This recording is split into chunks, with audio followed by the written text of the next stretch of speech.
What a trip that must have been. When you're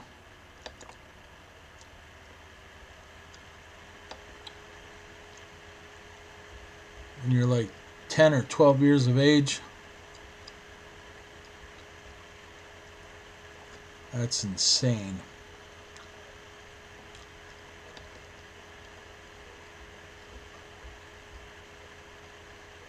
Can't even imagine it.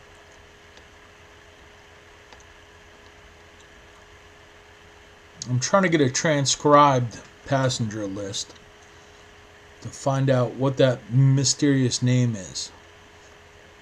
Right above him, 32 years of age. I imagine that that's a relative. So I'll work on that.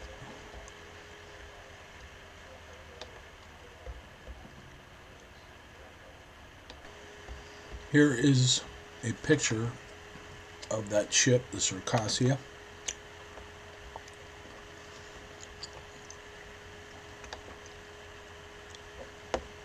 Zoom in here.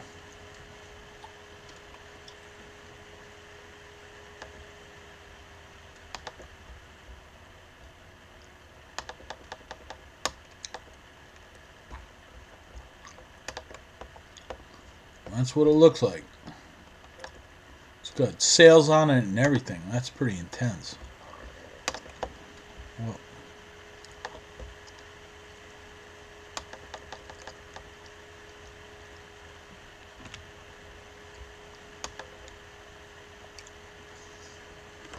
wow, that does not look comfortable, folks. How do they even arrange that trip? I mean, they get letters from relatives or whatever in Pittsburgh, and they get the route. They have to get on the ship, Czechoslovakia and Slovakia, whatever. That's landlocked, so they have to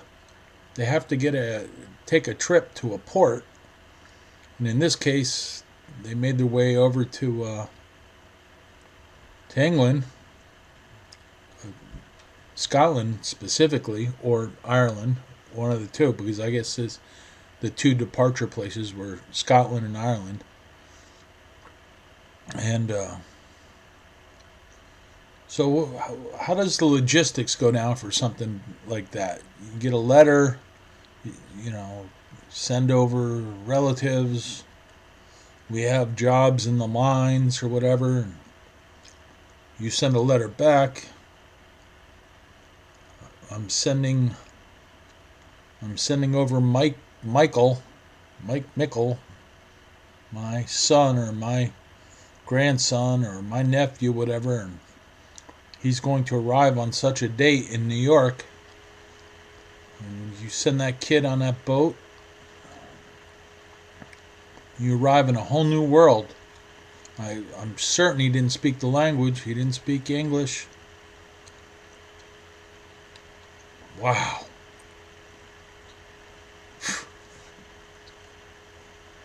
You compare that with I see some of these immigrants crashing our border now, from these caravans coming from the south, where they're throwing rocks at us and they're waving their own flag. I mean, the first thing we did, we Americanized our names, and it must have been a hell of an adventure. And go to work right away in those mines. I bet you he was working at 12. I'll bet you anything. He wasn't playing Little League Baseball. John's wife there marked her name with an X. I guess, you get to be a certain age as a woman in the 1800s in Slovakia, and you don't have to read or write. It's time to make babies. She marked her name with an X. Your mark here.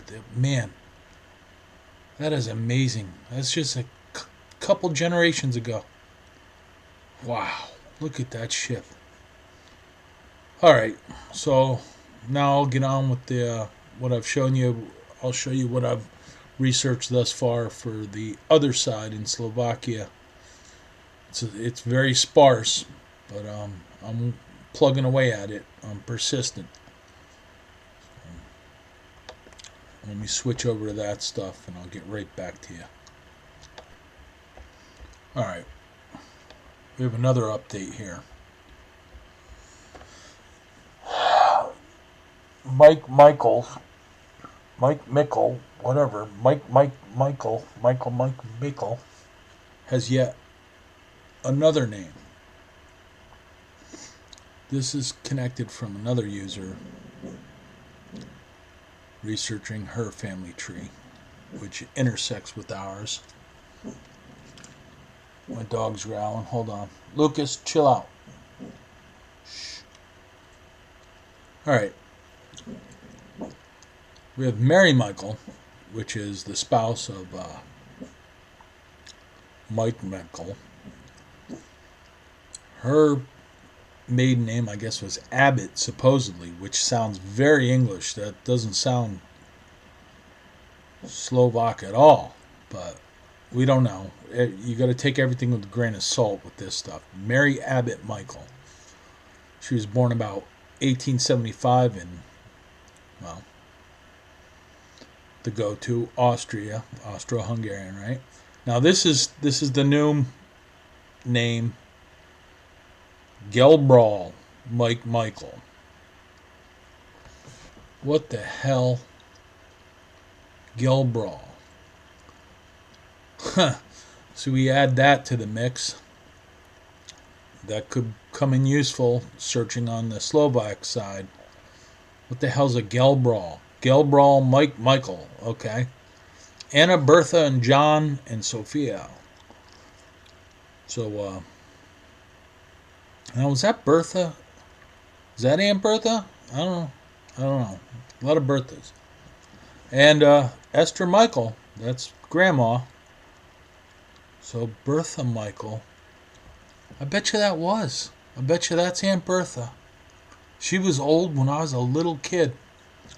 I still remember her, though, playing solitaire. And she had that damn thing on her leg. Some gout or some old-timey disease going on there. She had scabs on her legs. It was sad. She's a beautiful woman. She was, what I remember as a little kid, she was always playing solitaire and always cooking stuff. You know? Man, it's so weird researching this now.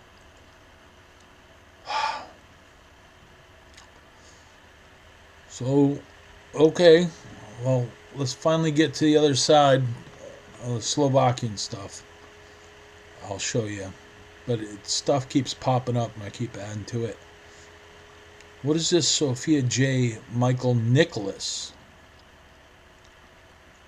Nicholas, I hope that's not Greek. I hope she didn't marry out into a Greek family. Nicholas, I don't know. But, alright. So, yet another rabbit hole. It never ends. We're going to go back. We're going to continue to research back until we hit the Paleolithic era. The Neanderthals in Slovakia.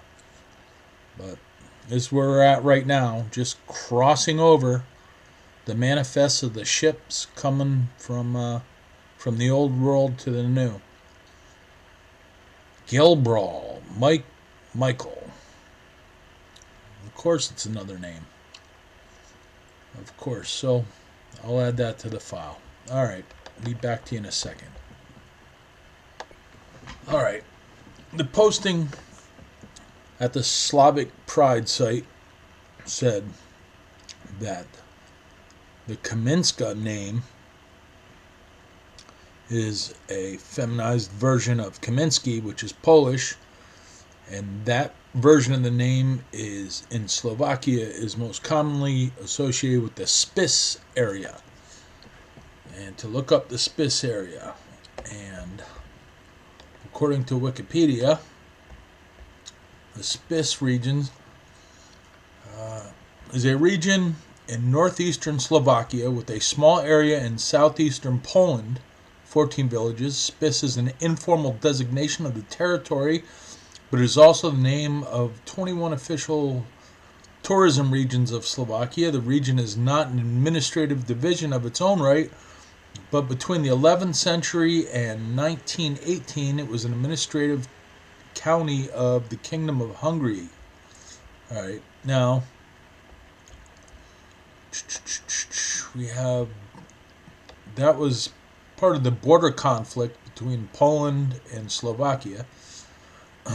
Well, Czechoslovakia at the time, because Slovakia didn't exist its own country, so Czechoslovakia was the conflict.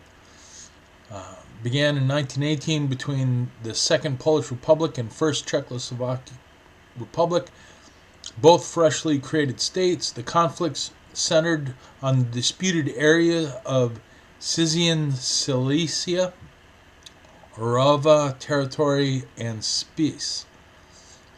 After World War II, they broadened to include areas around the boy, I'm mutilating these names, huh? Kolodzko, Redzbors, which until 1945 had belonged to Germany. The conflicts became critical in 1919 and were finally settled in 1958 in a treaty between Poland and Czechoslovakia Socialist Republic. Oh. Before World War I, both Spiš and Orava were multi-ethnic areas. The inhabitants of the northernmost parts of both lands were predominantly Gorals, whose dialect and customs were in many ways similar to those of Podhale Gorals. Another Goral enclave was situated in Kadka area at the end of the 19th century. Tourism in and around Tatra Mountains became very popular among the Polish educated public, and the folklore of the Podhale Gorals was heavily romanticized by writers and artists because of their archaic Polish basis. The Goral dialects became popular object of study among linguists dealing with the history of Polish language. As a result, by the end of the 19th century, Polish intellectuals commonly saw the Goral-speaking areas in Spiš, Kadka, ethnographically Polish, just like Podhale, irrespective of their inhabitants' actual national consciousness or lack of it. Actually, the Slovak national movement in these areas was older and stronger than Polish. The exception was northeastern Orava, with an influx of Polish educated objects locals. Okay, so that's the key point there. Actually, the Slavic national movement in these areas was older and stronger than Polish. That's what it says there. So, my people been oppressed, right? So I'm glad they settled that. But so that's where that name comes from. And what the hell's a Goral? We're gonna see what a Goral is, huh? Oh, he looks badass. Look at that guy. Goral, Polish Goral, Slavic Goril, are an ethnic group primarily found in their traditional area of southern Poland, northern Slovakia, in the region of Czech Republic. Wow. That dude's pretty bad. He's got bagpipes. Yeah, I don't know if I mentioned this. I came across Slovakian bagpipes. It's like a traditional thing dating back to the Proto-Celts, which were in the area. And they don't call them bagpipes. There's another name for them, which I probably can't pronounce. And they make them differently. And they sound a little different. But yeah, that's actually a Czech or a Slovak instrument. And that dude right there is humming on one. I'll include a link in below this video for information about that. So yeah, so that's where Kaminska was from that region, which explains a lot why she'd have Polish down as her native tongue, and how she married a Slovak. And you'll notice there that notice that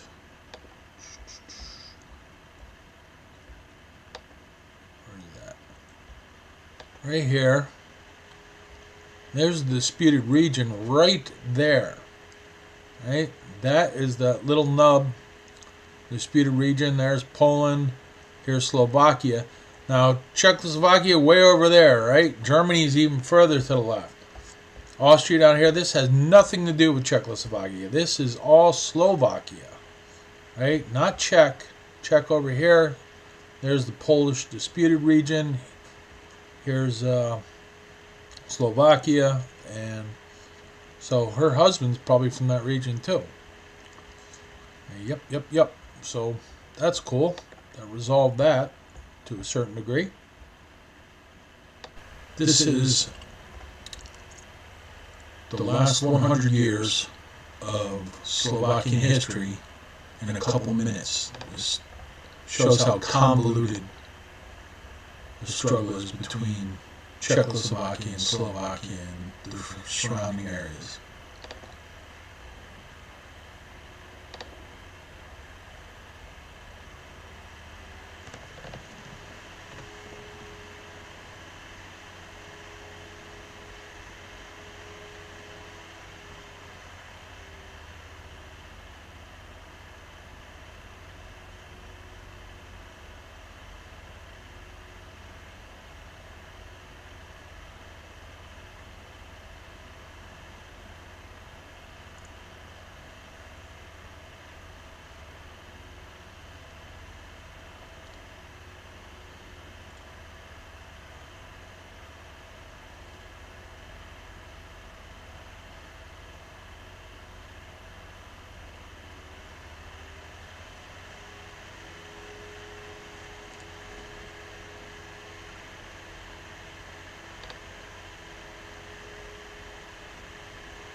Alright, the last piece of this puzzle is to actually find the arrival and the immigration, the naturalization papers for John Lucas Urin, Susan Tomko, Michael Mika, Michael, and Mary Kamenska. Now we found the ship's manifest, the passenger logs for when Michael Mika first arrived into the U.S., but I can't find naturalization documents. As of yet, I can't find any naturalization documents on any of the four, and I can't find petitions for naturalization on any of the four. Mary Kamenska, I'm getting close to finding her arrival, the ship's manifest. I have it down to a few hundred Kamenskas, but there's discrepancies a little bit in the date. I'll get it more specific, and I'll be able to find her. To show you what I'm dealing with on the naturalization papers, let me just show you the mysterious Mike Mickle real quick once again. I was going off the 1920 census or 1910 census? I think it's a 1910 census. Let's see.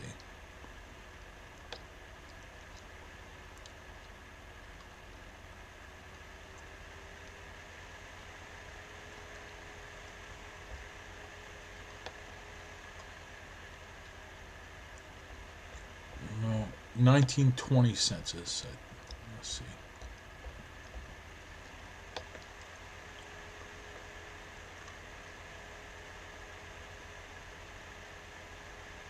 Yeah, in the 1920 census, what we have here, I thought I hit a jackpot when, if you look here, this column here is the exact date he claims to have immigrated on, 1885, right? Which doesn't line up exactly with, he's a year off there on the arrival of his boat, and then he claims he's naturalized in 1890, but we know that, Mike Mickle plays fast and loose both with his name and it looks like his dates too. His wife Mary claims to have arrived in 1892, and I'm sure she arrived under her former name, and she claims to be naturalized in the same year, 1892. So that's the best I can go on there. Now, the Kaminska, we have her narrowed down to that one area that disputed where she claims her native tongue was Polish in one of them, and that is a Polish Slovak area that was under dispute, although that's her, the Kaminska is a Slovak version of the Kaminsky name. And then on Grandpaps, I found something interesting. This is going to be from, let's see, hold on.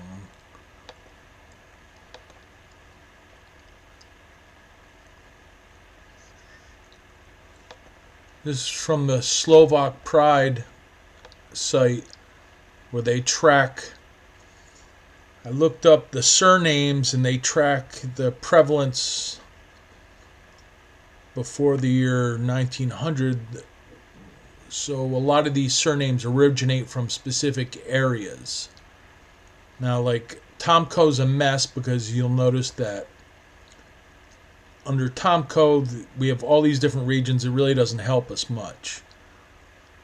But looking under urine, we have 3 out of the 4 areas are Bistrany, or I don't know how you pronounce it in Slovak, but Bistrany. 3 out of the 4, and they primarily went to Pittsburgh or Pennsylvania, and then a little bit in Virginia there. I guess it was all mining, probably all coal mining.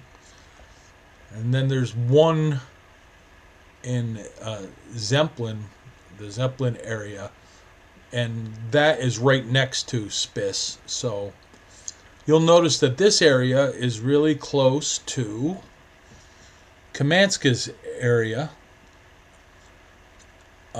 That's also in the Spiss region. Okay, so these people all came from that area of Slovakia, northern Slovakia, near the Polish border. And I looked on Google Maps. I went into and found, here it is right here. Kamenska is over in this disputed area, right there. Here is Bistrany or Bystrany. That's where great grandpap Urine originated from.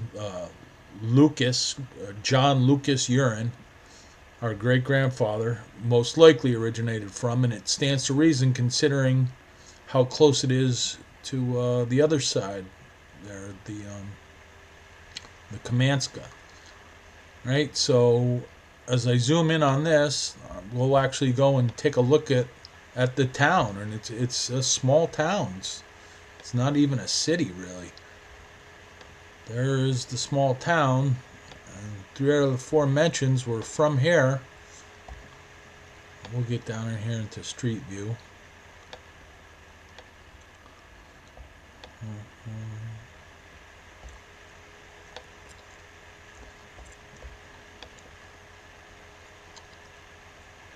Alright, here's the street view. Look at that. First thing we see, a Byzantine Catholic church. Huh. Coincidence? I think not. Well, there's the Carpathian Mountains in the distance there. Well, that looks like real Soviet style stuff. Look at that, man. Wow. Huh. Half expect to see gypsies walk around here. This is yeah,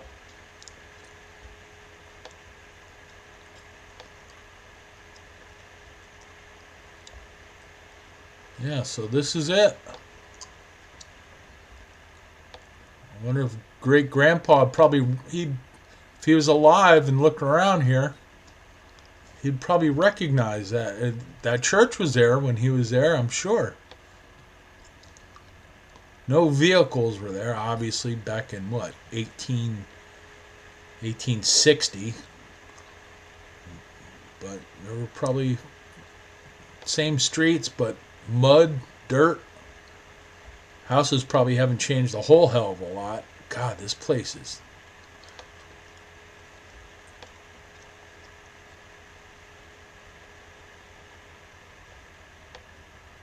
There's a couple Slovaks right there. Look at that. So there it is.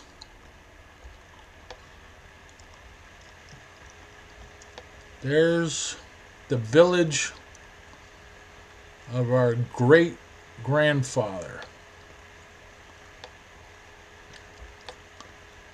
Now, there's one more thing I want to show you.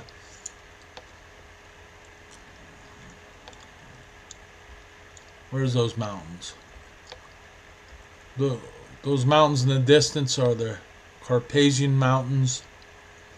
And let me pull up something I found on Grandpa. Not from the genealogy stuff, but from my research of him in Pittsburgh. And I think you'll find this kind of interesting, and I'll wrap up on that.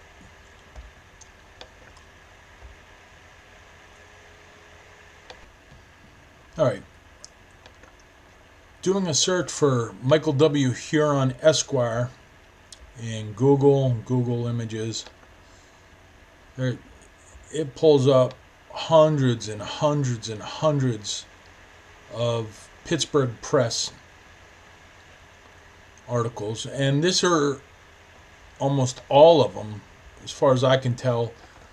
That's those are legal announcements of that Grandpa was involved with his clients, real estate deals, probate stuff, things like that. Just hundreds and hundreds and hundreds of mentions. So that's not going to really get me anywhere. I could probably spend a year just ripping through there, just finding which one, if there's anything that's not just legal announcements. But just on a whim, I went to the Google publishing the Google books, specifically to Google Books. And when I did Michael W. Huron Esquire in the books, something kind of bizarre came up. There was the normal stuff you'd expect, like decisions of Pennsylvania Workmen's Compensation Board, more attorney stuff, right? But this first entry here, the Carpathian. The Carpathians, I think I already mentioned them. They're mountains in northern Slovakia. There they are. That's the name of a mountain range. It goes all the way through part of Czechoslovakia, Slovakia, Poland, into Ukraine, Romania. And this book is called The Carpathian. So when I checked it out, it's an out-of-print book. There's no ebook. There's only this mention, which I'm trying to zoom in on here.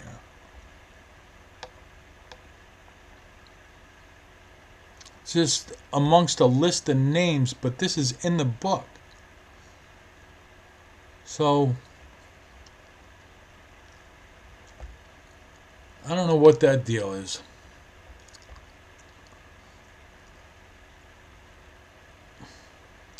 Apparently it was spidered, the book was spidered by Google, and Michael W. Huron Esquire is right there. This is a snippet that the Google spider spit out.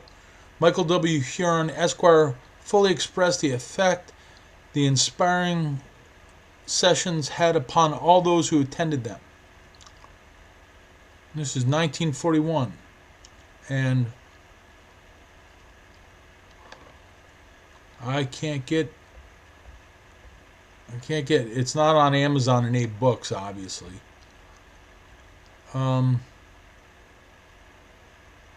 There's nothing I can find right now. That's what I'm hunting down. I'm going to hunt that down. I'm sure that book's out of print. Carpathian Publishing Company, The Carpathian, World War from 1939 to 45. Strange. I'm really interested in that. So that's what I got now. It's another rabbit hole. I'm going to try to find the other side with those 4 our great grandparents and see if I can get any information on them on the other side.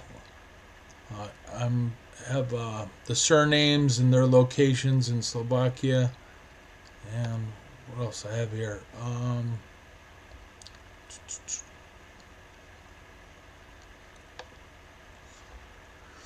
I located also through a sister site of Slovak Pride, the marriage records of Eastern Slovakia. Some freak is compiling all of this.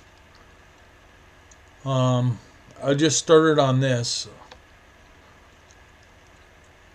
There's thousands upon thousands. So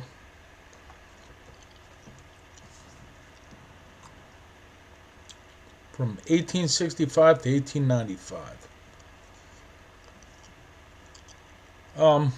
So that should keep me busy for a little while. Anyways, I hope you enjoyed this stuff. I hope you found it interesting. I'll keep you posted. Really just touched the tip of the iceberg because there's a lot of stuff that I found. A lot of rabbit holes. It never ends. But one thing's for sure. Between my DNA that shows the primary is Slovakia, Hungary. Okay? That's the primary. Between that and what I found with where Grandpa's name,